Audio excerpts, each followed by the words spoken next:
नमस्कार आप सभी को। आज हम डिस्कस करेंगे बीएमएस फाइनल ईयर के सब्जेक्ट शल्य तंत्र के टॉपिक क्षार एवं क्षार कर्म के बारे में। शल्य तंत्र के फर्स्ट पार्ट में इस टॉपिक को पढ़ा जाता है। जनरली इस टॉपिक से रिलेटेड क्वेश्चन शॉर्ट नोट्स के रूप में 3 to 5 मार्क्स के पूछे जाते हैं। ठीक है, कंटिन्यू करते हैं। किसी भी टॉपिक के आंसर राइटिंग की शुरुआत जब भी आप करें तो थोड़ी उसके बारे में डिटेल नॉलेज जो है वो अपने आंसर की लेंथ बढ़ाने के लिए आप लिख सकते हैं। कंटिन्यू करते हैं। शल्य तंत्र में क्षार कर्म का जो है वो इम्पोर्टेंट रोल है या फिर महत्वपूर्ण स्थान है, क्योंकि आचार्य सुश्रुत के समय में क्या हुआ था, शस्त्र कर्मों का या शल्य तंत्र का विकास हुआ था। और जिन अवस्थाओं में ऐसा हो सकता है कि कुछ ऐसी अवस्थाएं थी जहां पे शस्त्र आदि कर्म करना संभव नहीं था। रीजन क्या हो सकते हैं इसके, क्योंकि रोगी जो है वो शस्त्र कर्म की वेदना को सहन नहीं कर सकने वाला होता है, या हो सकता है वो भीरू प्रकृति का मतलब डरपोक हो या डरने वाला हो, या अत्यंत कृश हो, दुर्बल हो, या फिर जो व्याधि है वो मर्म स्थान पर है। तो ऐसी सभी अवस्थाओं में जहां पे शस्त्र कर्म आदि करना संभव नहीं था, तो उस समय के लिए आचार्य सुश्रुत ने क्या किया, कुछ अलग विधियां या अल्टरनेटिव उपक्रम बताए जिसके द्वारा हम उस रोगी को ट्रीट कर सकते हैं या रोगी की चिकित्सा कर सकते हैं। ठीक है, तो वो ऐसी अल्टरनेटिव विधियां क्या थी, अग्निकर्म, क्षार कर्म, जलौकावचरण और रक्तावसेचन। ठीक है, तो शस्त्र आदि कर्म से बचने के लिए या जो रोगी शस्त्र आदि कर्म को सहन नहीं कर सकता, तो उस स्थान पर अलग अलग विधियां या उपक्रम हैं जिनका उपयोग हम कर सकते हैं अल्टरनेटिव मेथड के रूप में। ठीक है, जिनका उपयोग आज भी किया जाता है। कंटिन्यू करते हैं। सबसे पहले देखते हैं कि क्षार की जो निरुक्ति है वो क्या है। क्षर स्यंदने और क्षण हिंसायाम इस धातु से क्षार शब्द की उत्पत्ति हुई है। यहाँ पे जो क्षार है वो एसिड और बेस वाला क्षार मतलब अम्ल और क्षार वाला क्षार नहीं है। यहाँ पे क्षार से आपको समझना है क्षरण करने वाला या उसको नष्ट करने वाला। ठीक है, तो क्षर स्यंदने और क्षण हिंसायाम मतलब क्षर और क्षण ये दो शब्द जो है वो इनसे इस धातु से क्षार शब्द की उत्पत्ति हुई है। परिभाषा, तत्र क्षरणात् क्षणनाद्वा क्षारः, तत्र क्षरणात् क्षणनाद्वा क्षारः, दूषित मांस आदि को काटने अथवा इसका क्षरण करने या फिर मांस आदि का क्षणन करने के कारण इसे क्षार कहा जाता है। यहाँ पे क्षरण का अर्थ है काटना या काट के अलग करना, और क्षण का या क्षणन का अर्थ होता है हिंसा करना। ठीक है, तो दूषित मांस आदि को काटना या निर्हरण करना या क्षरण करना, और मांस आदि जो भी जिस पार्ट को हम निकालना चाहते हैं ना, तो उस पे हिंसा करने के कारण इस पदार्थ को क्षार कहा गया है। तो तत्र क्षरणात् क्षणनाद्वा क्षारः। ठीक है, सेकंड इसकी परिभाषा ये भी सुश्रुत ने दी है। क्षरणात् दुष्टत्वं मांसादि चालनात् शातनात् इत्यर्थः। ठीक है, तो क्षार क्या है, जो दुष्ट मतलब दूषित, त्वंग मांसादि त्वचा मांस आदि को चालनात् मतलब अपने स्थान से अलग करे, और शातनात् मतलब काट कर अलग करे, है ना, शतन करना, शत करना। तो ये दोनों जो जिसमें ये दोनों गुण हैं वो क्या कहलाता है, क्षार कहलाता है। तो क्षरणात् दुष्ट त्वंग मांसादि चालनात् शातनात् इत्यर्थः। ठीक है, दुष्ट त्वचा मांस आदि को स्वयं के स्थान से काटकर या हटाकर दूर करता है या निर्हरण करता है, उसे क्षार कहते हैं। या बोल सकते हैं कि त्वचा मांस का क्षणन या हिंसा करता है, उसे क्षार कहते हैं। तो दोनों डेफिनेशन जो एक एक लाइन की और बहुत इजी है, क्षरण और क्षणन आपको याद रखना है, और ये जो है वो क्षार की परिभाषा है।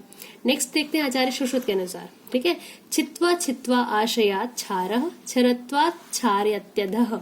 छित्वा छित्वा काट कर या क्षरण करके, यहाँ भी छत्वा छत्वा छिन्न छिन्न करना या काटना, है ना। तो जिसका स्वभाव क्षरण होने के कारण मतलब जिसका स्वभाव ही क्षरण करना है ना, तो जिसका स्वभाव क्षरण करना है और जिसके कारण शरीर के विभिन्न आशयों से वो क्या करता है, धातुओं को काट कर गिराता है, उसे क्षार कहते हैं। छित्वा छित्वा आशयात् क्षारः क्षरत्वात् क्षार्यत्यधः। ठीक है, तो ये डेफिनेशन हो गई, 3 अलग अलग, 2 सुश्रुत के द्वारा बताई गई और 1 चरक के द्वारा, जो कि बहुत इजी है और आपको ये इजीली याद हो जाती होगी, है ना। देखते हैं इम्पोर्टेंस क्या है डेफिनेशन के बाद। क्षार कर्म का महत्व, तो इम्पोर्टेंस क्यों होता है किसी भी चीज का, उसकी कुछ विशेषताएं होती है ना। क्या है यहाँ पे देखेंगे, शस्त्रानुशस्त्रेभ्यः क्षारः प्रधानतमः। शस्त्र और अनुशस्त्रों में क्षार प्रधान माना गया है या फिर प्रमुख माना गया है। क्यों ऐसा है? देखो, शस्त्रानुशस्त्रेभ्यः क्षारः प्रधानतमः। रीजन क्या है? छेद्य भेद्य लेख करणात्, ये पहली चीज है इंपॉर्टेंस इसकी। दूसरी है त्रिदोषघ्नत्वात् विशेष क्रिया अवचारणाच। बहुत इजी सा श्लोक है ये। देखो यहाँ पे क्या है, फिर से देखो, शस्त्रानुशस्त्रेभ्यः क्षारः प्रधानतम। क्यों है ये? शस्त्र और अनुशस्त्र इन सभी में ये प्रधान माना गया है। क्यों? क्योंकि छेद्य भेद्य लेख करणात् त्रिदोषघ्नत्वात् विशेष क्रिया अवचारणाच।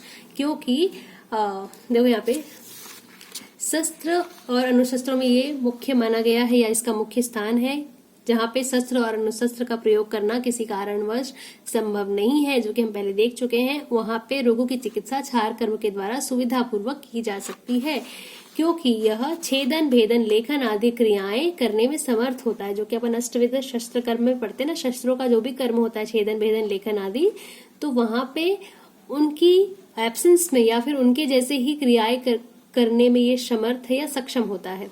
यह मुख के द्वारा सेवन करने पर त्रिदोषघ्न या त्रिदोषों का शमन करने की इसमें क्षमता होती है या गुण होता है, त्रिदोषघ्नत्वात्। ठीक है। फिर है विशेष क्रिया अवचारणा। इसकी जो अवचारणाएं होती है वो कैसे अलग अलग हो सकती है, मतलब इसको एप्लीकेशन एक्सटर्नल एप्लीकेशन के रूप में यूज करना हो तो वहां भी कर सकते हैं, और इंटरनल एप्लीकेशन के रूप में, मतलब अभ्यंतर और बाह्य किसी भी रूप में इसका उपयोग किया जा सकता है। तो बहुत इजी सा श्लोक है, आपको ध्यान होना चाहिए। वैसे 2-3 बार अगर आप रीड करते हैं तो श्लोक आपको ध्यान हो जाता है, याद हो जाता है। ठीक है। शस्त्रानुशस्त्रेभ्यः क्षार प्रधानतमः छेद्य भेद्य लेख करणात् त्रिदोषघ्नत्वात् विशेष क्रिया अवचारणाच। ठीक है। नेक्स्ट हम देखेंगे क्षार के गुण और दोष। क्षार के जो गुण है वो 8 बताए हैं आचार्य सुश्रुत ने। देखेंगे क्या है वो। नैवाति तीक्ष्णो न मृदुः शुक्ल श्लक्ष्णो अथ पिच्छिलः अविष्यन्ति शिवः शीघ्र क्षारो ह्यष्ट गुण स्मृतः।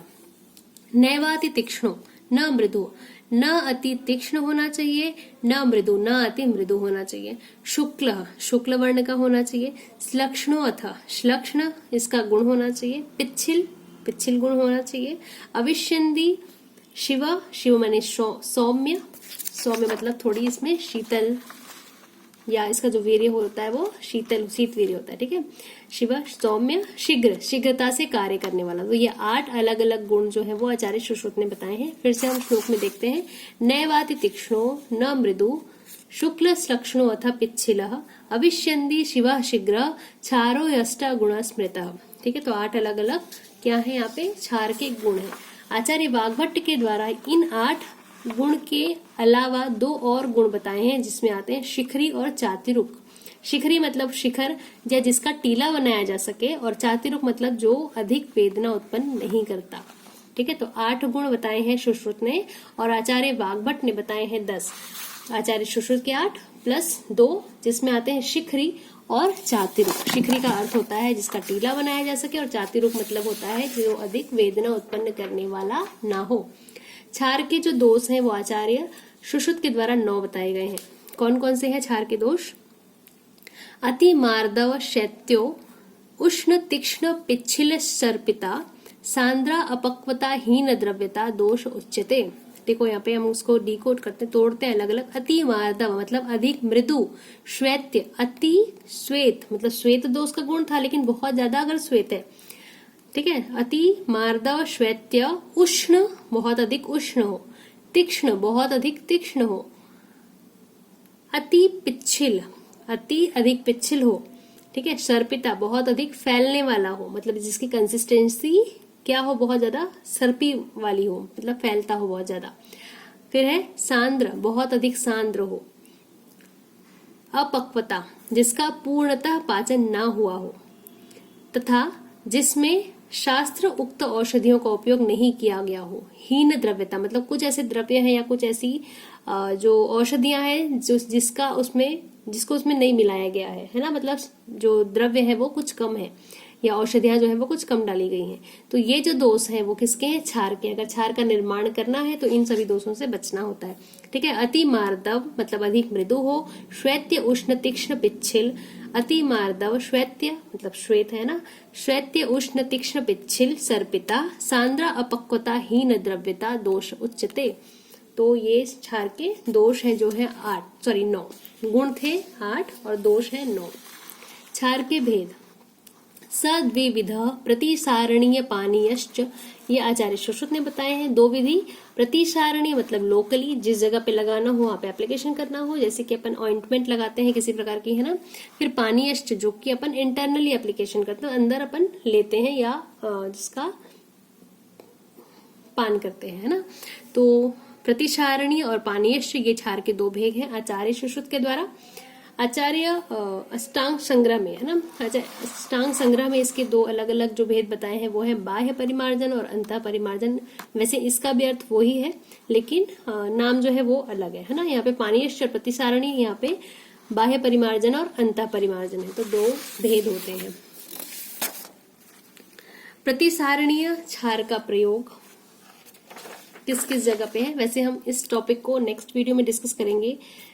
इस वीडियो को हम यहीं समाप्त करते हैं क्षार के दोष और क्षार के गुण और क्षार के भेद के साथ, ठीक है, क्योंकि वीडियो की लेंथ थोड़ी लंबी हो जाएगी। तो नेक्स्ट वीडियो में हम कंटिन्यू करेंगे कि प्रतिसारणीय क्षार का प्रयोग किन किन व्याधियों में करना चाहिए और पानीय क्षार का प्रयोग किस किस व्याधियों में करना चाहिए और किस किस व्याधियों में नहीं करना चाहिए। Thanks for watching this video.